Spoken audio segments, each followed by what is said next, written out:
أعوذ بالله من الشيطان الرجيم. بسم الله الرحمن الرحيم. نحمد الله تبارك وتعالى ونصلي على رسوله الكريم والمهدي الموعود عليه الصلاة والتسليم وعلى آلهما وأصحابهما أجمعين. أما بعد، فقال الله سبحانه وتعالى في القرآن المجيد والفرقان الحميد. بسم الله الرحمن الرحيم. إنما الصدقات للفقراء والمساكين والعاملين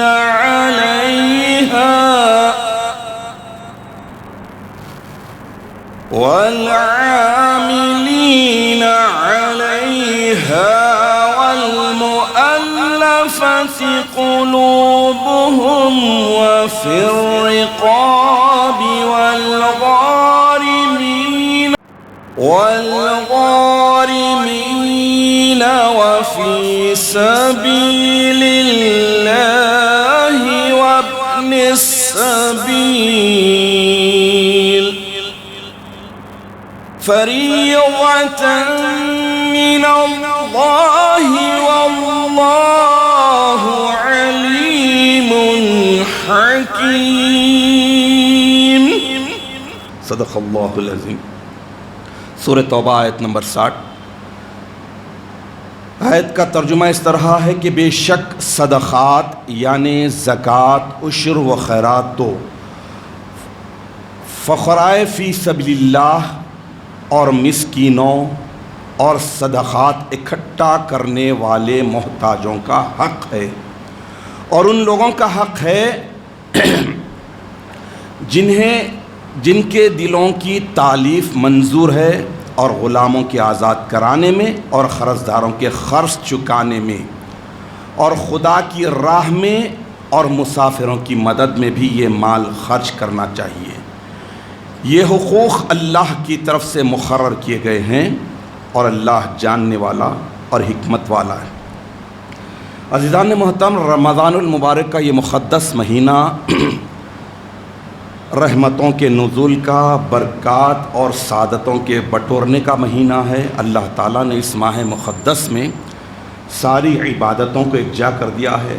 یہ ایک ایسا بہترین گلدستہ ہے کہ اللہ تعالیٰ اس رمضان المبارک کے مقدس مہینے میں جسمانی، روحانی، اخلاقی، مالی، سماجی ساری عبادتوں کو یکجا کر کے رمضان المبارک کو عبادتوں کا ایک بہترین مجموعہ بنا دیا ہے.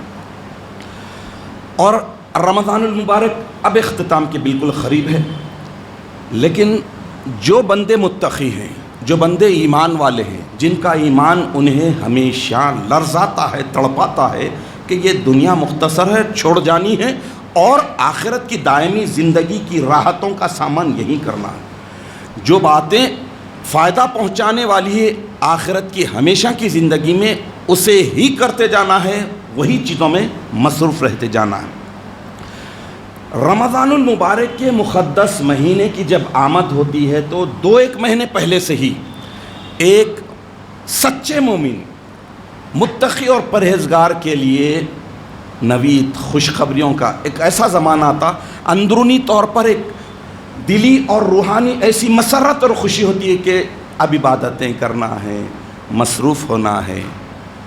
اور خاص طور پہ جو لوگ کسی بھی بیماری میں ہوتے ہیں، شوگر، بی پی وغیرہ، تو انہوں کوشش یہ کرتے ہیں کہ مالک ہمیں صحت دے تاکہ ہم رمضان المبارک کی عبادتیں بھی کریں، روزے بھی رکھ لیں، کوئی بھی بیماری عبادتوں میں حائل نہ ہو، رکاوٹ نہ ہو.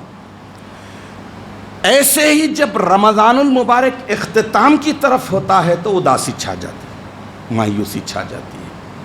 آہا کیا سنہرے دن. آپ ذرا جسٹ امیجن، تھوڑا سا غور کریے کہ جب رمضان المبارک کا چاند دکھتا ہے تو کیا رونقیں ایک دم سے چھا جاتی ہیں پوری کائنات پہ. اور وہ رات کی سنہری عبادتیں، دن کے روزے، وہ دقت و مشقت، بڑا پیارا منظر دکھتا ہے. تو ایسے پیارے ماحول میں ایڈجسٹ ہو جاتے ہیں، سیٹ ہو جاتے ہیں، انوالو ہو جاتے ہیں. جب وہ ختم ہونے لگتا ہے تو انسانی نیچر ہے، جس سے لگاؤ ہو وہ جانے لگے، رخصت ہونے لگے تو کیا ہوتا ہے؟ آنسو بہتے، دل تڑپتا ہے، دل مچلتا ہے کہ کاش اللہ کے پیارے نبی کی پھر وہ حدیث یاد آ جاتی ہے کہ لوگ اگر جان جائے کہ رمضان المبارک میں اللہ نے کیا برکتیں، کیا عظمتیں، کیا اجر و ثواب رکھا ہے، یہ جان جائے. لتمنت امتی ان تکون السنۃ کلھا، پورے کا پورا سال رمضان کی طرح رہے. عزیزان محترم، جتنی عبادتیں ہیں، چاہے وہ جسمانی ہو، روحانی ہو، اخلاقی ہو، مالی ہو، ساری عبادتوں کا منشا اور مقصد یہ ہے کہ معبود جس کی عبادت کر رہے ہیں راضی ہو، خوش ہو، ہماری مغفرت کر دے، نجات دے، ہمیں قریب بلا لے، ہمارے گناہوں کو مٹا دے. مقصد یہی ہوتا ہے، قربت. تو جب رضامندی کے کام کرنے پر آدمی کو خوشی ملتی ہے تو اس کی زندگی یہی چاہتی ہے کہ مالک نے یہ دیا، تھوڑا اور مل جائے تو اچھا، اور مل جائے تو اس کے لیے شکر گزاری. تو جتنی عبادتیں ہیں، اور یہ بات ذہن میں بٹھا لیجئے کہ اللہ تعالیٰ عبادتوں کا محتاج نہیں ہے، جسمانی، روحانی، اخلاقی، مالی کچھ بھی نہیں. اور مالی عبادت بھی ایک عظیم الشان عبادت ہے، بڑا درجہ رکھتا ہے مالی عبادت کا بھی. اور مالی عبادت جو اللہ کے راستے میں خرچ کرتے ہیں عظیم عبادت ہے، لیکن اس میں بھی مقصد وہی ہونا، اللہ کی رضامندی، خوشنودی. اور یہ اللہ تعالیٰ کی فیاضی اور اس کی عطا، اس کی بخشش کا کمال دیکھیے. دنیا کی ہر چیز عارضی ہے، جسم عارضی ہے، رشتے عارضی ہے، مال و دولت سب عارضی ہے نا، سب چھوڑ کے جانا نا، کپڑے لتے سب ننگے آتے. اللہ کی یہ مہربانی ہے کہ ایک سفید اچھا تازہ کفن ملتا ہے نیا نیا، لیکن باقی ساری چیزیں چھوڑ دیتے. آئی ڈی چھوڑ دیا، اکاؤنٹ چلے گیا، وہ چلے گیا، یہ چلے گیا، اور سب سے بڑی چیز نام چلے گیا، مرحوم، مغفور. اب آپ بتائیے کہ جب اللہ تعالیٰ کی فیاضی کو، اس کی عطا کو ملاحظہ فرمائیے، اس عارضی دنیا میں اپنی عطا سے، اپنی بخشش سے مال دے رہا ہے. مال دے کے کیا کر دیا؟ مالک، تم اونر. کتنی بڑی بات ہے، مال دیا، عارضی ہے، اونر بنا دیا. اونر بنا کر یہ بول رہا ہے کہ تم میرے راستے میں خرچ کرو، میرے نام پر خرچ کرو، فی سبیل اللہ، للہ، اللہ کے راستے میں اور اللہ کے لیے. تو پھر دیکھو، میرا عطا کردہ مال، میری عطا کردہ توفیق، اس کا صلہ کئی گنا بڑھا چڑھا کر، اتنا تم شمار نہیں کر سکیں گے، بڑھا چڑھا کر دوں گا. لیکن یہ بھی طے ہے کہ انما اموالکم و اولادکم فتنہ، ویری ڈینجرس. مال اور اولاد، بنون، فتنہ ہے. فتنے میں وہی پڑھتا ہے، فتنے میں، آزمائش میں پڑھنا اچھی بات ہے، پڑھ کے کامیابی کے ساتھ نکلنا. کون نکل سکتا ہے؟ مومن. کون نکل سکتا ہے؟ متقی. کون نکل سکتا ہے؟ جو اللہ کی رضا کو اپنی رضا پر مقدم کرتا ہے، اپنی مرضی کو اپنے پیروں تلے کچلتا ہے، اللہ کی مرضی کے سامنے جھک جاتا ہے. عزیزان محترم، مال کی عبادت میں اللہ تعالیٰ نے جو دو بڑے مقصد رکھے ہیں، دو بڑے ریزن رکھے مال کی عبادت. عطا کیے، عطا کر کے اونر بنا دیے، اونر بنا کر آزما رہے کہ اس کو میرے راستے میں اور میرے نام پر خرچ کرو گے تو اتنا دوں گا، اتنا دوں گا، اتنا دوں گا. اور ذرا یہ بھی بات ذہن میں رکھیے کہ مالی عبادت کے لیے بھی کوئی مہینہ، کوئی دن مقرر نہیں ہے. جب آمدنی ہوئی، جب آیا، زکوٰۃ کے جو شرائط ہیں، 1 سال گزرنا تو زکوٰۃ فرض. لیکن رمضان المبارک میں دنیا بھر میں شروع اسلام سے اب تک اور قیامت تک مالی عبادت بڑھ جاتی. کیوں بڑھتی؟ کیوں بڑھتی؟ اس وجہ سے کہ رمضان المبارک میں ایک نیکی کا اجر و ثواب 70 نیکی ہوئے، ایک فرض کا ثواب 70 فرائض. اس وجہ سے بڑھتی ہے، ورنہ لے کے سکلتے بیٹھنا نہیں ہے. کیونکہ جو آیا خرچ کرنا ہے لیکن دو چیزیں ہیں مالی عبادت میں جو اللہ تعالیٰ دو چیزوں کی وجہ سے مالی عبادت بندوں پر فرض کی ہے، لاگو کیے ہیں۔ ایک ہے مقصد اللہ کی محبت کی آزمائش کرنا، کہ محبت اللہ کی ہے جس نے مال عطا کیا، دولت دیا، یا پھر آئے ہوئے عارضی مال کی محبت ہے۔ اور دوسری ریزن ہے جو محتاج ہیں، جو حاجت مند ہیں، جو ضرورت مند ہیں، جو مسکین ہیں، فقراء ہے، ان کا بھی حق ان تک پہنچے، وہ تم تک نہ پہنچے، تم ان تک پہنچے۔ یہ دو ریزن ہے۔ اور یقیناً یہ رمضان المبارک کے مقدس مہینے میں جو عبادتیں کی جاتی ہے اس میں اللہ تعالیٰ اجر و ثواب بڑھا دیتے ہیں، تو اس کی وجہ سے ہر عبادت میں انسان، مومن بندہ، متقی زیادہ خوشی محسوس کرتا ہے، زیادہ کرتا ہے۔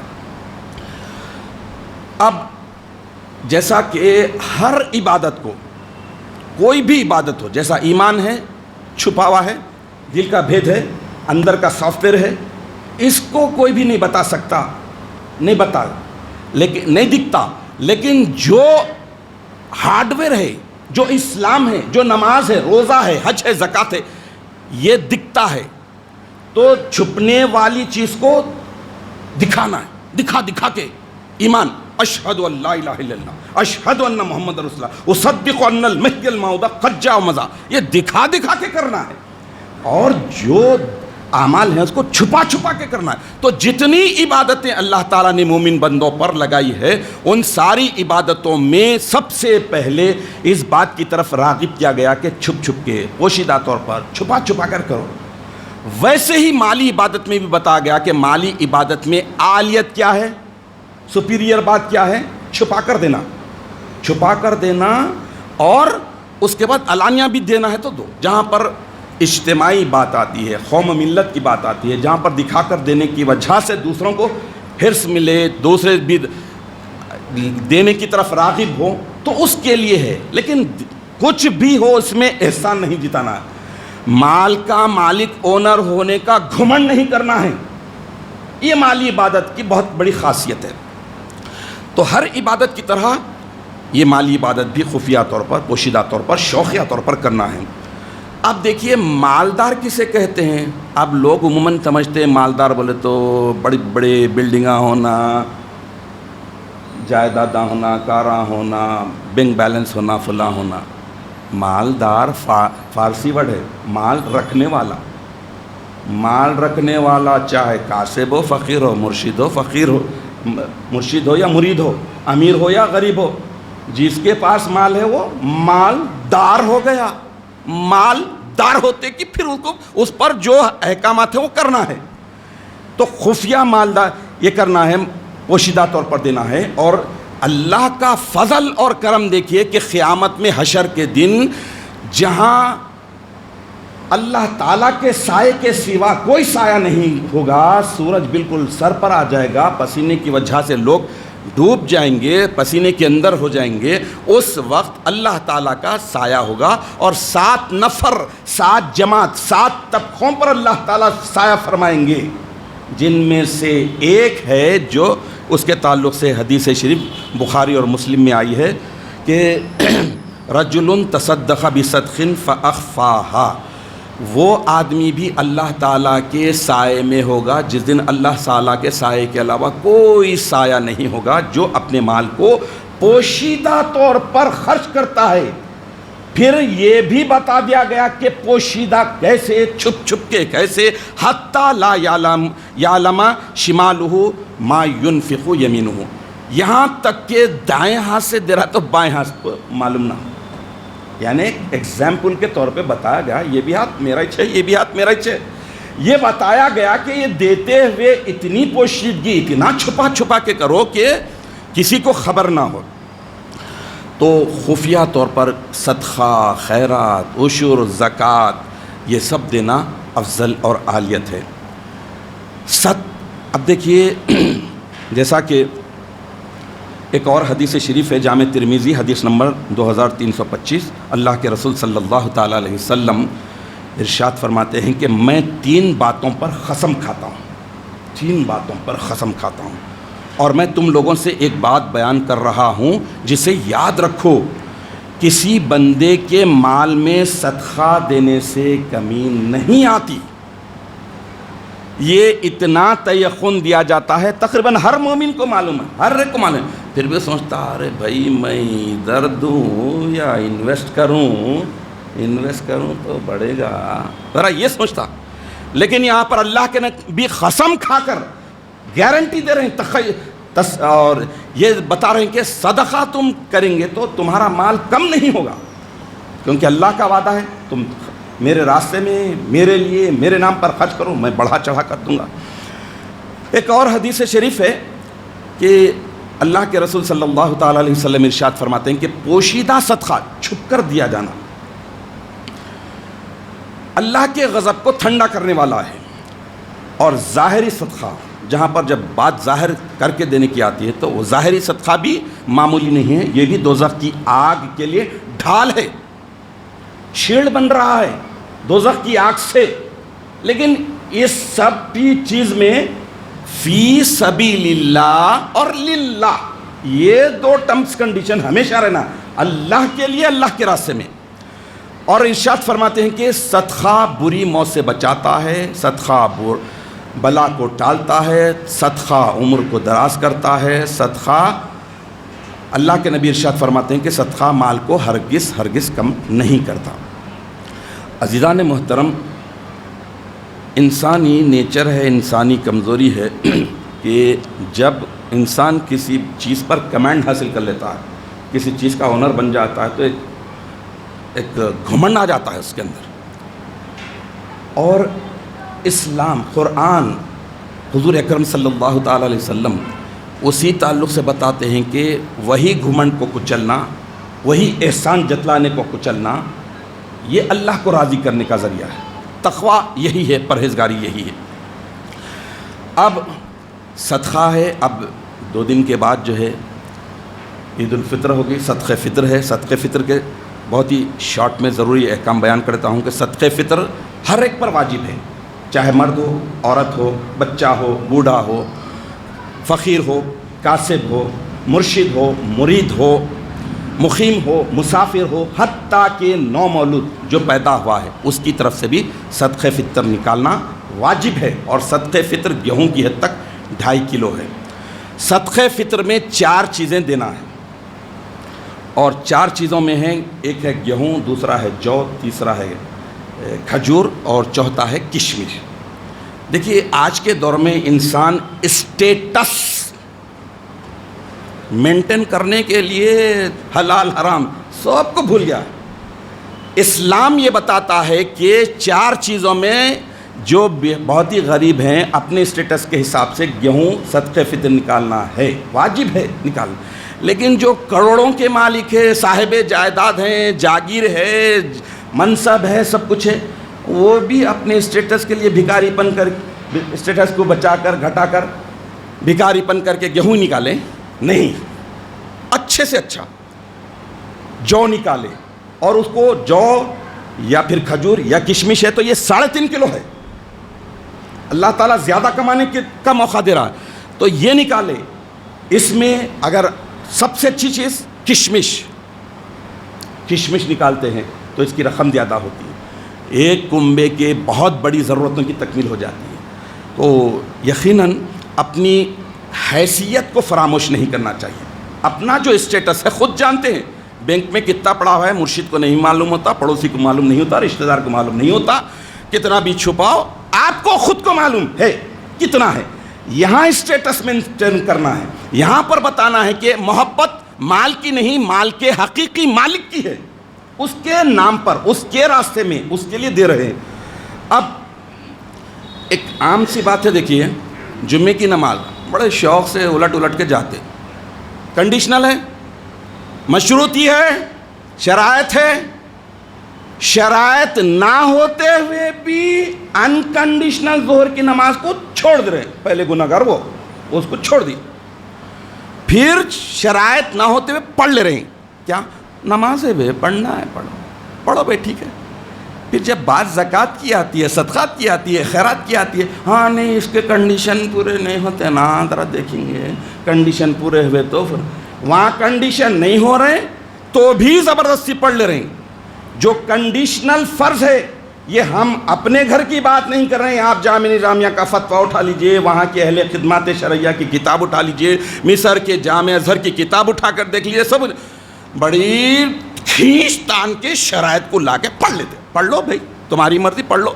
لیکن جب بات زکوٰۃ کی آتی ہے، صدقات کی آتی ہے، وہاں پر کھینچم تانی کر کے نہیں ابھی اس میں گنجائش نکل رہی ہے، ابھی شرائط پورے نہیں ہو رہے ہیں، زکوٰۃ میرے پہ نہیں آتی، شاید واجب نہیں ہے، شاید صدقات دینا ہے تو گیہوں کے دے دو، پتلی گلی سے نکل جاؤ۔ امریکہ میں ہے، لندن میں، آسٹریلیا میں ہے، کما رہے ہیں ڈالر، ریال، پاؤنڈ، درہم، دے رہے ہیں کیا؟ کیا دے رہے ہیں؟ دے رہے ہیں تو یہ دے رہے ہیں گیہوں، کھا رہے ہیں کیا؟ اجوا، کھجور، کشمش، اللہ کے نام پہ آتے کی بات اپنے اسٹیٹس کو گئے۔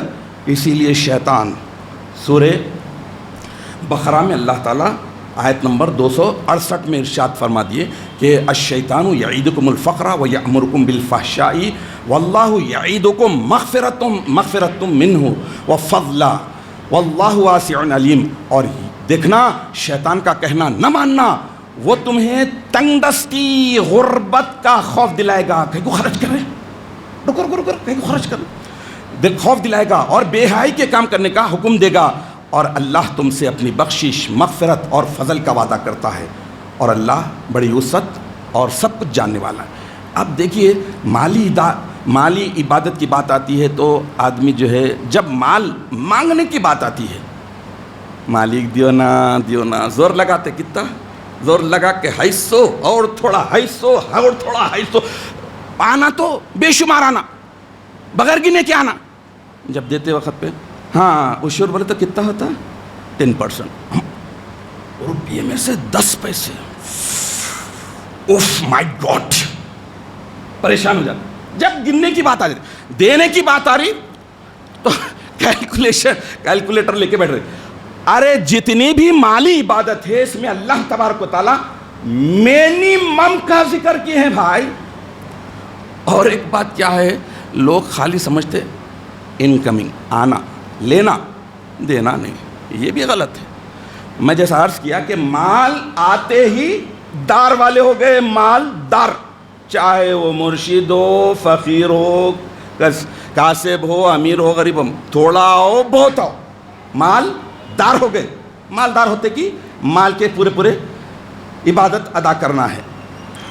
اور مال اتنا بڑا فتنہ ہے، اتنی بڑی، اب لوگ کستے چھپتے چستے ڈلی چستے رکھتے کب ہوتا بولے تو مرنے کے بعد نکلتا، وہ وصیت ہے، یہ وصیت ہے، اندر پیرے جاتا اس کا مال اوپر آتا، زمین میں پیرے جاتا اس کا مال اوپر آتا۔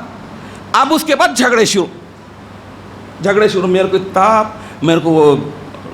میرے کو الاٹ کر دیتے پپا، وہ روم میرا ہے، وہ پراپرٹی میری ہے، وہ گیٹ میری ہے، وہ کار میری ہے، فلاں ہے۔ اب یہ جھگڑے شروع، پہلے ہی اگر اللہ کے راستے میں خرچ کر دیا تو واقعی جو ہے ایک حدیث شریف آخر میں رکھ دیتا ہوں جو صحیح بخاری کی ہے، حدیث نمبر 1442، حضرت ابو ہریرہ رضی اللہ تعالیٰ عنہ سے مروی ہے۔ یہ حدیث شریف کو سننے کے بعد جو بھی مالدار، میں یہ اس لفظ پہ زور اس لیے دے رہا ہوں کہ سمجھتے ہیں کہ خالی آنا ہے، جانا نہیں ہے، موبائل میں انکمنگ آؤٹ گوئنگ دونوں ہونا تو ایکٹیویٹ رہتا، خالی انکمنگ تو نہیں، سڑ کے جاتا پانی، پیسہ سڑ کے جاتا۔ تو یہ حدیث شریف ہے، حضور اکرم صلی اللہ تعالیٰ علیہ وسلم ارشاد فرماتے ہیں کہ ہر روز صبح سویرے 2 فرشتے زمین پر اترتے ہیں، ان میں سے ایک فرشتہ اللہ تعالیٰ سے یہ دعا کرتا ہے، فرشتہ اللہ تعالیٰ سے کہ یا اللہ، اے میرے اللہ، جو تیری راہ میں، تیرے راستے میں خرچ کرے، مال خرچ کرے، اپنا مال لٹائے، اسے مزید رزق دے، مزید دولت دے، مزید مال دے۔ دوسرا فرشتہ اللہ تعالیٰ سے عرض کرتا کہ یا اللہ، جو آپ کے عطا کردہ مال کو روک رکھے، سیونگ کرتے جائے، فکس ڈپازٹ رکھتا جائے، سود پر سود کھاتا جائے، ایسا کرے تو اس کے مال کو تباہ و برباد کر دے۔ عزیزان محترم، رمضان المبارک کے مہینے میں اللہ تعالیٰ جسمانی، اخلاقی، روحانی ساری اعتبار سے، اس کے ساتھ ساتھ مالی اعتبار سے بھی میچور کر رہے ہیں، بتا رہے ہیں کہ مال تمہارا بنا لیکن تھوڑے عرصے کے لیے ہے۔ اگر تم پرمننٹ کرنا چاہ رہے ہیں اس مال کو تو پھر اس کو میرے حکم کے مطابق خرچ کرو۔ تو شیخ آئے جو محشر میں تو مال ندارت، جس مال کے تاجر تھے وہی مال ندارت، ایسے مال کو رکھ کے کیا فائدہ جو جانے کے بعد محشر میں کام نہ آئے۔ تو اللہ تعالیٰ سے دعا یہ ہے کہ الہ العالمین تو ہمیں اس بات کی توفیق عطا فرما کہ ہم رمضان المبارک کے اس مقدس مہینے میں تقوی اور پرہیزگاری کو اختیار کرتے ہوئے تیری جو بھی عبادتیں کیے ہیں ان عبادتوں کو تو شرف قبولیت عطا فرما، اس میں اثر پیدا فرما، ان عبادتوں کو ہماری نجات کا ذریعہ بنا، آخرت میں بڑا توشہ بنا، اور ہمیں اپنی عبادتوں کو غارت کیے جانے والے سارے کاموں سے، گناہوں سے، خرافات سے، رسم عادت بدعات سے بچے رہنے کی توفیق عطا فرما تاکہ ہم دنیا اور آخرت ہر دو جگہ کامیاب اور کامران ہو جائے۔ آمین یا رب العالمین، وآخر دعوانا ان الحمد للہ رب العالمین۔